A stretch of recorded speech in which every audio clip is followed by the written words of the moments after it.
Hi, now let's look at the storage device. The storage device is also called the secondary storage. So let's compare the secondary storage with the main memory. Let's compare the location, speed, feature, price. The main memory is located on the motherboard, but the secondary storage is outside the motherboard. The secondary storage needs to use the bus and ports to connect to the motherboard. The main memory is pretty fast, but the secondary storage is very slow. And the processors can execute or access the main memory directly. But for the storage device, the processor cannot communicate with the secondary storage directly. The data in the secondary storage has to be loaded into the main memory first. The data in the main memory is volatile, meaning that if you turn off the machine, the data will be lost. But the data in the storage device are permanent, so it could be used for the future use. And the main memory is circuit, but the storage device, it could be a magnetic device or optical device. For the price is different also.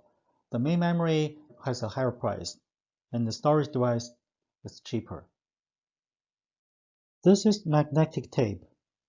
It's the first truly mass auxiliary storage device. The data stored on the tape will be accessed when it goes through the read and write head. Several years ago, the music albums were also released in the form of tape. This shows you the structure of magnetic disk. It has an arm with several read and write heads. It also has a group of disks. All the disks will be mounted on a spindle. The read and write head will travel across a spinning magnetic disk, retrieving or recording the data. Let's look at one disk. So one disk, including several tracks, and one track is a circle, and the track will be divided into several sectors. For one sector, it can store 512 bytes. The magnetic disk is also called hard disk or hard drive. The hard disk can be divided into partitions.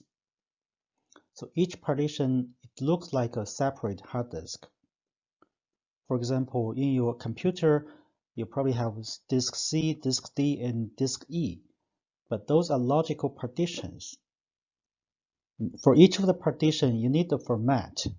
You need to format your partition so that you can store the files in your partition. And one popular format is called FAT, File Allocation Table. The FAT format can be accessed in different operating systems like Windows, Linux, or Macintosh. You can go to this link to see how do the hard drives work. Another storage device is called optical disk. So we have CD-ROM, CDR, CDRW, and DVD. So CD-ROM means read-only CD. So you can only read the data from the CD. You cannot write the data to the CD. CDR means recordable. So you can write once and read many times. CDRW means the rewritable CD. A typical DVD has 4.7 gigabytes of storage. So it's much more than the regular CD. A BluRay disk, or BD, is the latest optical disk drive. For one layer, it can store 25 gigabytes of the data. And for a regular BluRay disk, it can have 2 layers, meaning that it can store 50 gigabytes data. Solid-state drive uses solid-state memory to store the data, so just like the flash disk. So compare with the HDD, which is the regular hard disk. It contains no mechanical parts. It's less susceptible to physical shock, and is more silent, faster, but more expensive compared with the regular hard disk.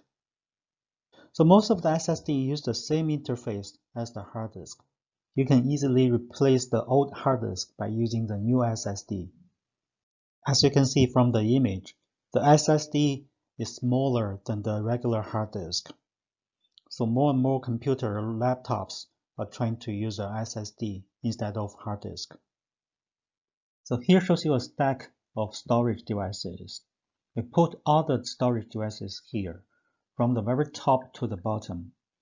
At the very top is the registers, and then we have a cache, main memory, electronic disk, magnetic disk, optical disk, magnetic tapes. So the speed is getting slower from top to bottom, but the size is getting larger, and the price is also getting cheaper. So we have to compromise sometimes because of the price and the size. For example, for the cache layer, we cannot put too much cache inside of the CPU, not only because of the technology, but also because of the size and also the price. Now let's compare different type of storage. For the registers, it's usually less than 1 KB. For the cache, it's usually several megabytes. For the main memory, it's usually from 10 to 20 gigabytes. For the disk storage, nowadays it's more than 1 terabyte. Let's look at the access time. For the register, it's less than 1 nanosecond. For the cache, maybe like 10 to 20 nanoseconds. For the main memory, it's about 80 to 250 nanoseconds. For the disk, it's about 5,000. So these are the storage devices used in the computer.